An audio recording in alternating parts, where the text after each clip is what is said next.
प्रिय बच्चों, नमस्कार। आज हम 8वीं कक्षा का 9वां पाठ कर रहे हैं। इसका नाम है मन के जीते जीत। साहिब श्री गुरु नानक देव जी ने अपनी बानी जपजी में फरमाया है, मन जीते जग जीत। अर्थात जो मन को जीत लेता है वह जग को ही जीत लेता है। यह पाठ भी हमारा इसी सिद्धांत पर है कि जो मन को जीत लेते हैं उनकी हर जगह जीत होती है। भले ही वे शारीरिक रूप में पूर्ण ना हों, लेकिन वह अपने जीवन में पूर्ण रूप से कामयाब होते हैं और कामयाबी उनके कदम चूमती है। आइए हम यह पाठ करते हैं। मन के जीते जीत। इसे लिखा है माननीय डॉक्टर सुनील बहल जी ने। पहले हम इसका सार करेंगे, उसके पश्चात इसके प्रश्न उत्तर आपको समझाए जाएंगे। तो पेश है सार। इस पाठ में डॉक्टर सुनील बहल ने हमें जीवन की छोटी छोटी परेशानियों से निराश और हताश ना होने की शिक्षा दी है। लेखक कहते हैं कि मुश्किलें तो सभी के जीवन में आती हैं, किंतु उन मुश्किलों से पार वही जा पाते हैं जो उनका दृढ़ता से सामना करते हैं।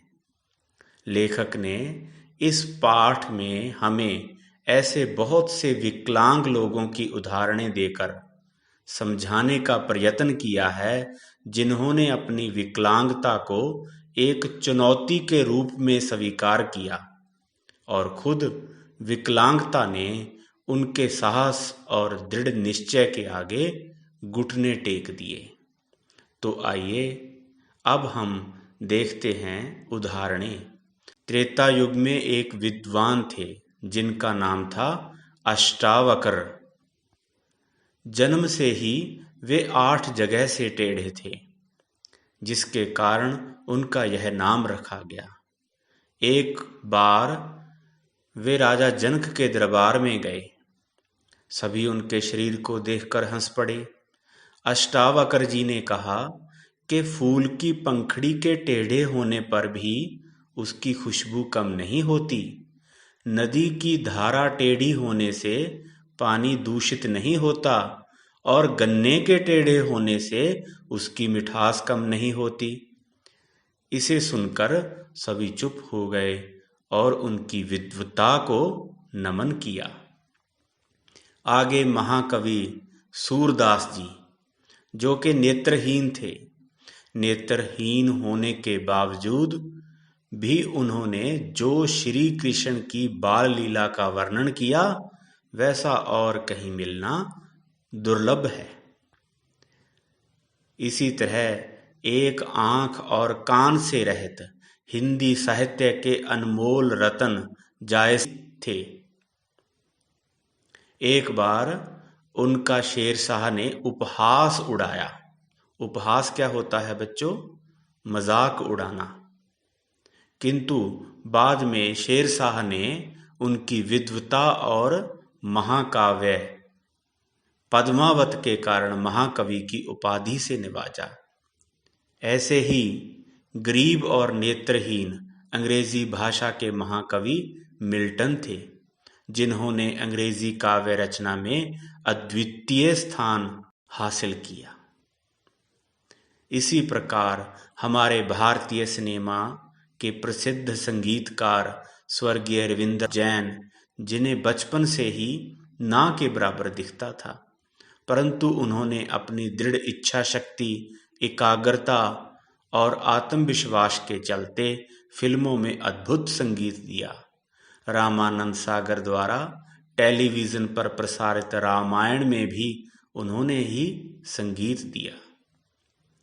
इसी तरह सुनने की शक्ति ना होने के बाद महान आविष्कारक थॉमस अल्वा एडिसन ने bulb, microphone, phonograph, carbon, television, transmitter आदि आविष्कार किए। इसी तरह 3 वर्ष की आयु में नेत्रहीन हुए लुई ब्रेल ने अनेक प्रयत्नों के बाद एक ऐसी लिपि का आविष्कार किया जिसे पढ़ने के लिए नेत्रहीन समर्थ हों।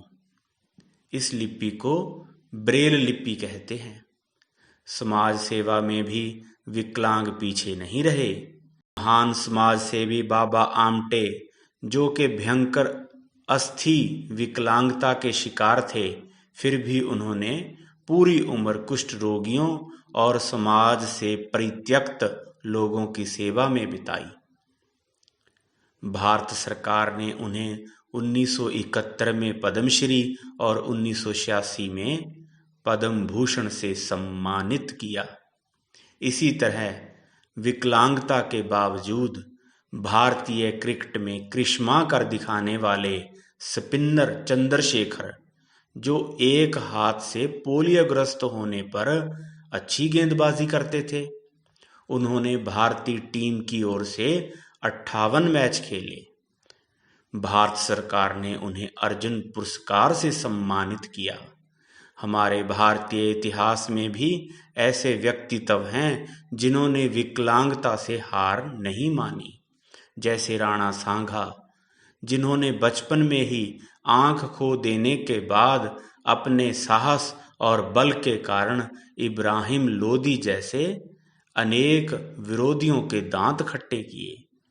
इसी तरह चेचक के कारण एक आंख खराब हो जाने के बावजूद महाराजा रणजीत सिंह अपनी वीरता, कुशल प्रबंधन, न्यायप्रियता, दयालुता और दानशीलता के कारण आज भी अमर हैं। तो प्यारे बच्चों, यह था सार मन के जीते जीत पाठ का, जिसे लिखा था माननीय डॉक्टर सुनील बहल जी ने।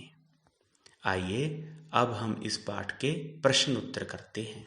जो चौथा प्रश्न है, इसके उत्तर हमने 1 या 2 वाक्यों में देने हैं। इसमें क भाग है, जीवन में मुश्किलों से पार कौन लोग जाते हैं? उत्तर, जीवन में मुश्किलों से पार वह लोग जाते हैं जो निराश और हताश न होकर दृढ़ता से मुश्किलों का सामना करते हैं। आगे प्रश्न है, राजा जनक के दरबार में अष्टावक्र को देखकर सभी क्यों हंसने लगे?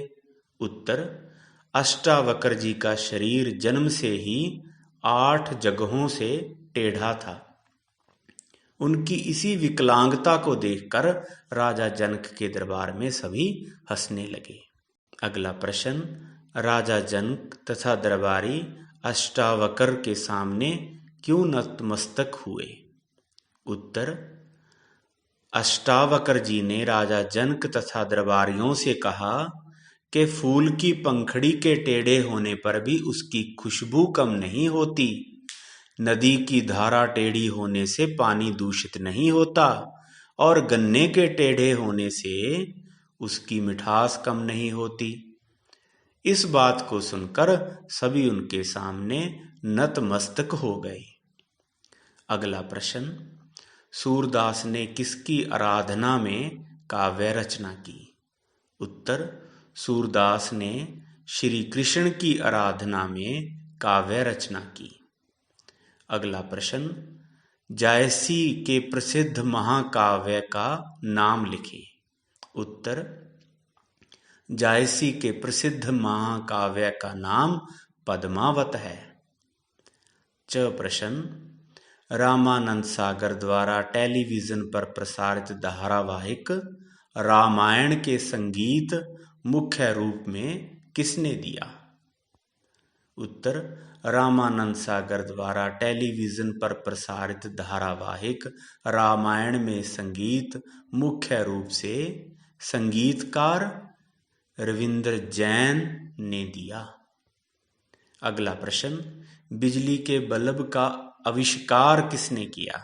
उत्तर, बिजली के बल्ब का आविष्कार थॉमस अल्वा एडिसन ने किया। अगला प्रश्न, ब्रेल लिपि का आविष्कार किसने किया? उत्तर, ब्रेल लिपि का आविष्कार लुई ब्रेल ने किया। अगला प्रश्न, महाराजा रणजीत सिंह ने कितनी आयु में लाहौर पर अधिकार कर लिया था? उत्तर, महाराजा रणजीत सिंह ने 19 वर्ष की आयु में लाहौर पर अधिकार कर लिया था। अगला प्रश्न, बाबा आमटे को भारत सरकार ने समाज सेवा के लिए पद्मश्री तथा पद्म भूषण का सम्मान कब दिया? उत्तर, बाबा आमटे को भारत सरकार ने 1971 में पद्मश्री और 1986 में पद्म भूषण से सम्मानित किया। आगे बच्चों 5वां प्रश्न है, इसका उत्तर हमने 4 या 5 वाक्यों में देना है। इसके लिए क प्रश्न है, राजा जनक के दरबार में अष्टवक्र को देखकर जब सभी हंसने लगे तो अष्टवक्र ने क्या कहा? उत्तर, राजा जनक के दरबार में अष्टवक्र को देखकर जब सभी हंसने लगे तो अष्टवक्र ने कहा कि फूल की पंखड़ी के टेढ़े होने पर भी उसकी खुशबू कम नहीं होती। नदी की धारा टेढ़ी होने से पानी दूषित नहीं होता और गन्ने के टेढ़े होने से उसकी मिठास कम नहीं होती। अगला प्रश्न बचा, शेरशाह क्यों लज्जित हुआ और उसने जयासी का क्या सम्मान किया? उत्तर, हिंदी साहित्य के अनमोल रतन जैसी एक आंख से तथा कान से रहते थे। एक बार शेरशाह ने उनका उपहास उड़ाया, उपहास का मतलब मजाक उड़ाया, तो जासी ने कहा, मोही न हंसी के को हरही, अर्थात तुम मुझ पर हंसे हो अथवा उस कुम्हार अर्थात ईश्वर पर जिसने मुझे बनाया है। यह सुनकर शेरशाह बहुत लज्जित हुआ और उसने जैसी को बहुत सम्मान दिया और उनके महाकाव्य पद्मावत के कारण उन्हें महाकवि की उपाधि दी। अगला प्रश्न है, थॉमस एडिसन के ध्वनि संबंधी आविष्कारों से लोग क्यों आश्चर्यचकित हो जाते हैं? उत्तर, थॉमस एडिसन सुनने की लगभग शक्ति खो चुके थे, परंतु फिर भी उन्होंने ध्वनि से संबंधित आविष्कार किए, जैसे microphone, phonograph, carbon television transmitter आदि। लोग इन्हीं आविष्कारों को देखकर आश्चर्यचकित होते थे कि जो व्यक्ति पूरी तरह सुन नहीं सकता वह किस प्रकार ध्वनि से संबंधित आविष्कार कर सकता है। अगला प्रश्न, लुई ब्रेल द्वारा नेत्रहीनों के पढ़ने के लिए बनाई लिपि की क्या विशेषता है? उत्तर, लुई ब्रेल द्वारा नेत्रहीनों के पढ़ने के लिए बनाई गई ब्रेल लिपि की यह विशेषता है कि इस लिपि में नेत्रहीन कागज पर उभरे चिन्हों को स्पर्श करके पढ़ते हैं। यह लिपि आज दुनिया भर में प्रसिद्ध है। अगला प्रश्न, बाबा आमटे का समाज सेवा में क्या योगदान है? उत्तर, बाबा आमटे का समाज सेवा में विशेष योगदान था। अगला प्रश्न, बाबा आमटे का समाज सेवा में क्या योगदान था? उत्तर, बाबा आमटे का समाज सेवा में विशेष योगदान था। वे स्वयं अस्थि विकलांगता के शिकार थे, फिर भी उन्होंने अपनी सारी उम्र कुष्ठ रोगियों और समाज के परित्यक्त लोगों की सेवा में लगा दी। परित्यक्त लोग क्या होते हैं? जो त्याग दिए जाते हैं। उनकी प्रेरणा तथा अनथक ना थकने वाले प्रयत्नों से अनेक कुष्ठ रोगी भीख मांगना छोड़कर परिश्रम करके कमाई करने में समर्थ हुए और सम्मानपूर्वक जीवन जीने लगे। अगला प्रश्न है, भारतीय स्पिनर चंद्रशेखर का क्रिकेट में क्या योगदान रहा? उत्तर, भारतीय स्पिनर चंद्रशेखर एक हाथ से पोलियोग्रस्त थे, फिर भी वह बहुत अच्छी गेंदबाजी करते थे। उन्होंने भारतीय टीम की ओर से 58 मैच खेले और 7199 रन देकर 242 विकेट लिए। भारत सरकार ने उन्हें अर्जुन पुरस्कार देकर सम्मानित किया। अगला प्रश्न है, राणा सांगा और महाराजा रणजीत सिंह की वीरता के विषय में आप क्या जानते हैं? उत्तर, भारतीय इतिहास में दोनों साहसी वीरों राणा सांगा और महाराजा रणजीत सिंह की विकलांगता का उनकी वीरता और साहस पर कोई असर नहीं पड़ा। राणा सांगा ने इब्राहिम लोदी जैसे अनेक विरोधियों के दांत खट्टे किए। उसी प्रकार महाराजा रणजीत सिंह ने भी 19 वर्ष की आयु में लाहौर पर अधिकार किया और फिर अपनी वीरता के कारण जम्मू कश्मीर, अमृतसर, मुल्तान, पेशावर आदि क्षेत्रों पर भी अधिकार किया। अगला प्रश्न, भाग्य संवरता नहीं संवारना पड़ता है, इन पंक्तियों में लेखक क्या कहना चाहता है? उत्तर, इन पंक्तियों में लेखक कहना चाहते हैं कि जो लोग अपने परिश्रम और लगन से अपने जीवन को सुधारने में जुट जाते हैं उनका जीवन अवश्य ही संवर जाता है, परंतु जो लोग अपने भाग्य को ही कोसते रहते हैं उनका भाग्य कभी नहीं संवरता। पर जो लोग दृढ़ता से मुश्किलों का सामना करते हैं वह अपने आप को संवार लेते हैं। आगे है 7वां प्रश्न, इन शब्दों के दो पर्यायवाची शब्द लिखें। चुनौती के पर्यायवाची शब्द होंगे ललकार, आवाहन, अनूठा।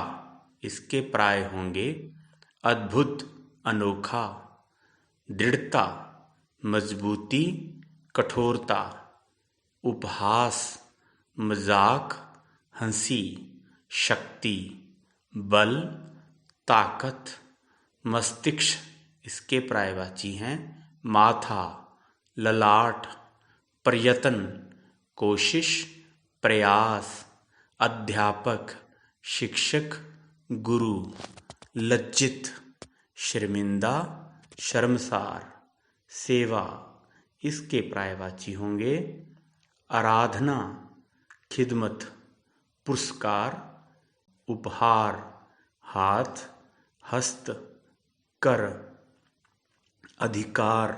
इसके पर्यायवाची होंगे कब्जा, हक, भाग्य, किस्मत, तकदीर, लक्ष्य, निशाना, उद्देश्य, पैर, पांव, चरण, अंधकार, अंधेरा, तम, जल, पानी, नीर।